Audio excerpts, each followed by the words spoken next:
আসসালামু আলাইকুম বন্ধুরা, সবাইকে স্বাগতম জানাচ্ছি আমাদের ইনফেকশাস ডিজিজের 5th ভিডিও। এটাই লাস্ট ভিডিও ইনফেকশাস ডিজিজের উপর। তবুও আমাদের ফাইনাল প্রফে মোটামুটি এই 5টা টপিক ছাড়া আদার্স যে টপিকগুলো লাগবে আমি একটু বলে দিচ্ছি। আমাদের এই 5টা টপিক ছাড়া আমাদের কিন্তু কোভিড-19 পড়তে হবে এবারের জন্য, এন্টেরিক ফিভারের কমপ্লিকেশন পড়তে হবে।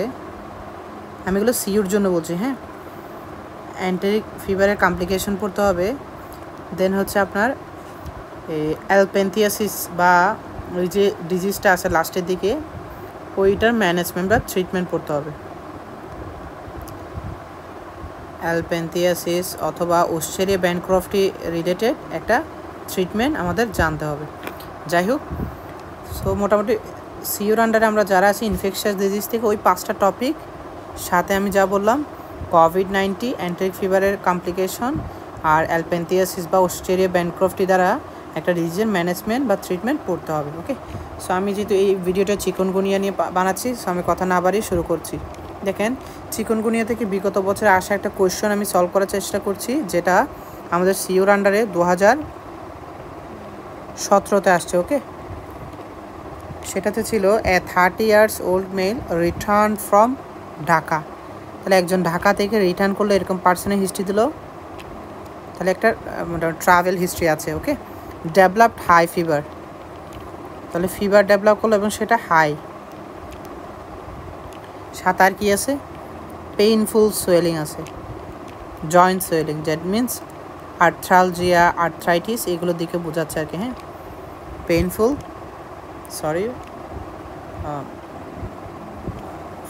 পেইনফুল সোয়েলিং, এই যে। তাহলে ঢাকা থেকে আসছে হাই ফিভার, এই যে painful swelling of large and small joint. Okay, so আমি জয়েন্ট লিখছি সংক্ষেপে। দেন আর একটা ফিচার্স আসছে কি, অ্যান্ড জেনারেলাইজড ম্যাকিউলোপ্যাপিউলার রেশ। ওকে, জেনারেলাইজড ম্যাকিউলোপ্যাপিউলার র্যাশ নিয়ে আসছে। এখন দেখেন, এইখানে যদি আমরা র্যাশের দিকে তাকাই, আমাদের কিন্তু অনেকগুলো ডিফারেন্সিয়াল ডায়াগনোসিস মাথায় চলে আসবে। যদি র্যাশের দিকে তাকাই, আমাদের অনেকগুলো ডিফারেন্সিয়াল ডায়াগনোসিস মাথায় আসবে। তবে আমরা যদি এদিকে তার ট্রাভেলিং হিস্ট্রি, ঢাকার কথা চিন্তা করি, হাই ফিভারের কথা চিন্তা করি, পেইনফুল সোয়েলিং অফ জয়েন্ট চিন্তা করি, আমাদের ডিফারেন্সিয়াল ডায়াগনোসিস তো আসবে। সাথে আপনার প্রভিশনাল ডায়াগনোসিস খুব সহজে প্রথম 3টা পয়েন্ট দেখে একটা প্রভিশনাল ডায়াগনোসিস আমাদের মাথায় চলে আসবে। ওকে, সেটা হচ্ছে কি, ডেঙ্গু অথবা চিকুনগুনিয়া। ডেঙ্গু অথবা চিকুনগুনিয়া, আমাদের এই দুটা ডায়াগনোসিস মাথায় আসবে। ওকে, চিকুনগুনিয়া, স্পেলিংটা একটু।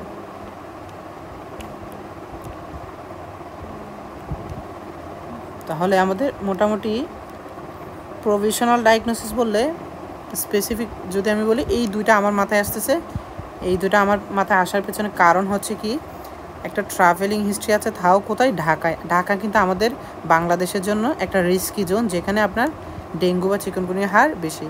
হাই ফিভার, এটাও। সাথে এই পয়েন্টটা আমাকে কিন্তু আসলে এই দুটার মধ্যে একটা ডিফারেন্সিয়েট করার জন্য বাধ্য করছে। কোন দুটা ডিজিজ? ডেঙ্গু এবং চিকুনগুনিয়ার মধ্যে পার্থক্য করতে পারবেন আপনি পেইনফুল সোয়েলিং অফ জয়েন্ট দিয়ে। ওকে, কারণ মাথায় রাখতে হবে চিকুনগুনিয়াতে এই পেইনফুল সোয়েলিং অফ জয়েন্ট থাকে, যেটা ডেঙ্গুতে আনলাইকলি। ওকে, ম্যাকিউলোপ্যাপিউলার র্যাশ ডেঙ্গুতেও থাকবে, চিকুনগুনিয়াতে কম বেশি থাকে। ওকে, র্যাশের কথা মাথায় আনলে আমার মিজেলসে কিন্তু মাথায় চলে আসে। ওকে, তাহলে আমি ম্যাকিউলোপ্যাপিউলার র্যাশ কম বেশি দুটাতেই থাকে, তবে হাই ফিভার দুইটাতেই থাকতে পারবে, সমস্যা নাই। তবে ঢাকার হিস্ট্রি, এটাও ডেঙ্গু চিকুনগুনিয়া দুইটার ক্ষেত্রে প্রযোজ্য। তবে পেইনফুল সোয়েলিং যেটা আছে, দ্যাট মিনস আর্থ্রালজি অথবা আর্থ্রাইটিস, এটা কিন্তু আপনার ডেঙ্গুতে লেস আনলাইকলি, মানে কম হয়, তবে চিকুনগুনিয়ার ক্ষেত্রে বেশি হয়। সো আমার প্রভিশনাল ডায়াগনোসিস বললে এই দুইটা শুরুতে মাথায় আসতেছে, তবে আমরা লিখবো একটা, সেটা হচ্ছে কি, chikungunya. So my provisional diagnosis is chikungunya. ওকে।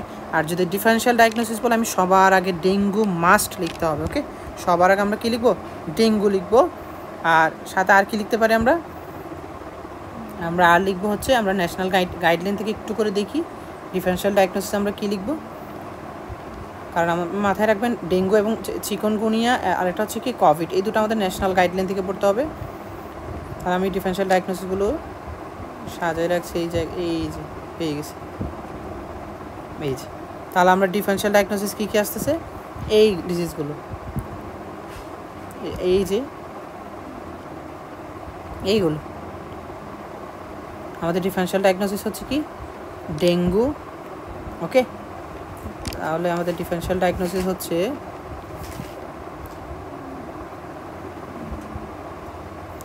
তাহলে কি হচ্ছে ডেঙ্গু আছে, ম্যালেরিয়া আছে, ল্যাপ্টোস্পাইরোসিস আছে, এন্টেরিক ফিভার আছে, রিউমেটিক ফিভার আছে, রিয়েক্টিভ আর্থ্রাইটিস আছে, সিরাম সিকনেস ইলনেস আছে, আর হচ্ছে রিকেটশিয়াল ডিজিজ আছে।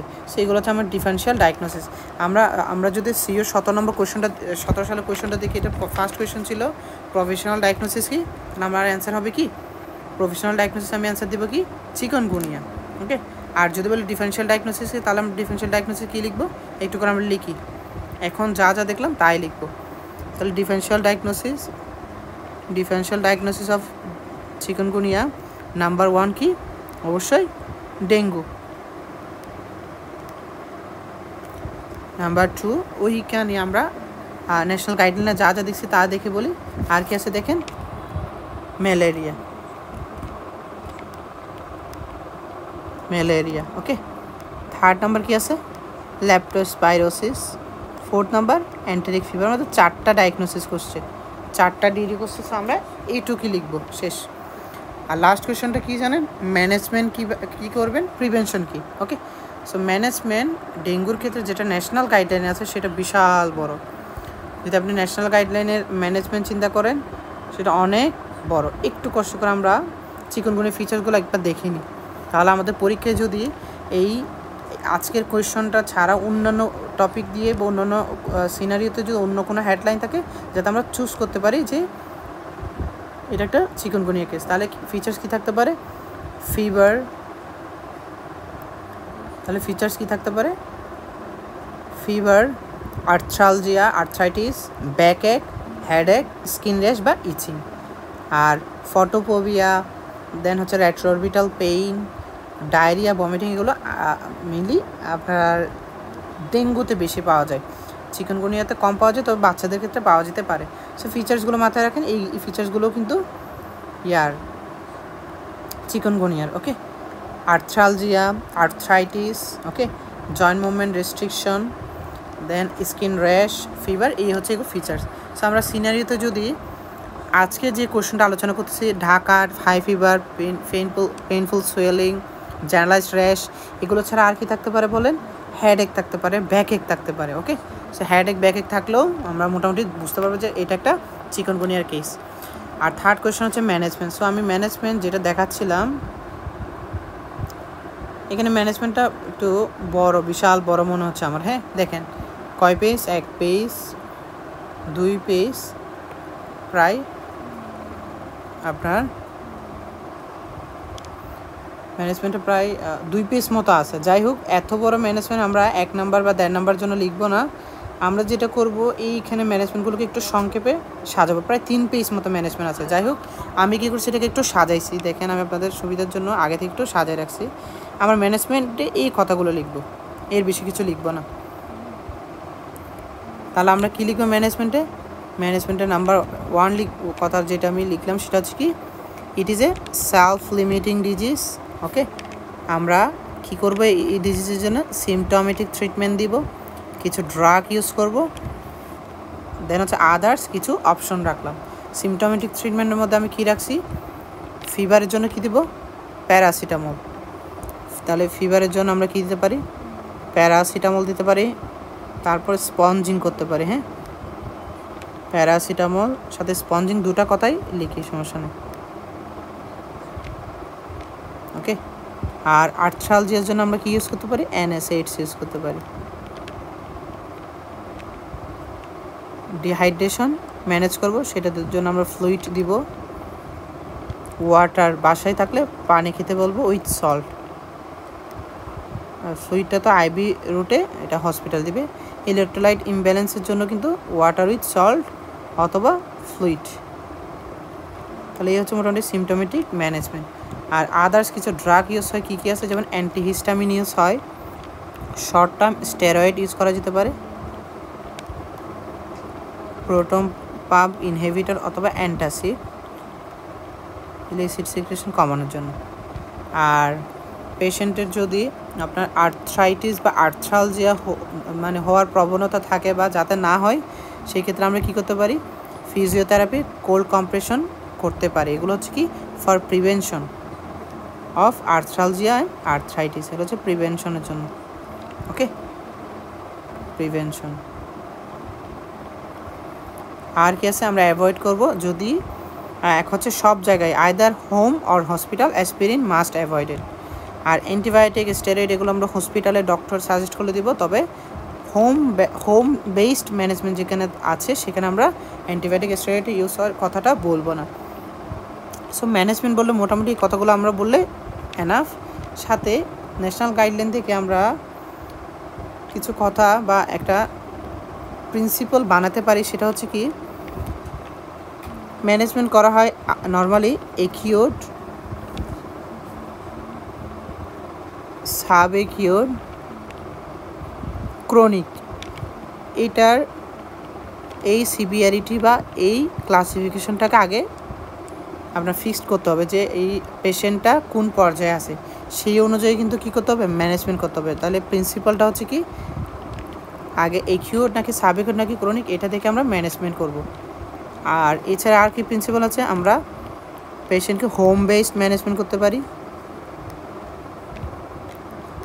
পেশেন্ট যদি আপনার হোম বেসড এর যে ক্রাইটেরিয়া আছে সেগুলো থেকে কিছুটা অ্যাডভান্স পর্যায়ে চলে যায়, যেমন ফিভার পারসিস্টিং ফর 5 days, সেক্ষেত্রে আমরা মেডিকেল ম্যানেজমেন্ট করব।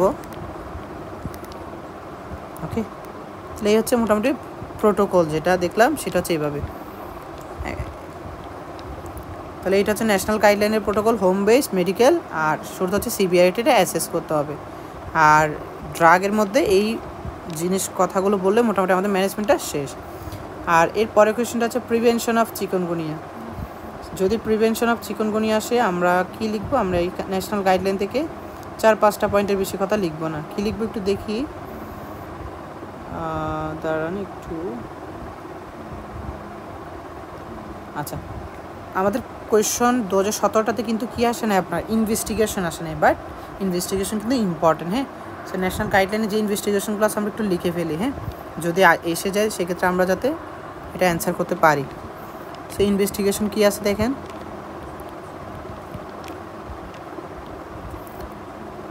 ইনভেস্টিগেশনের মধ্যে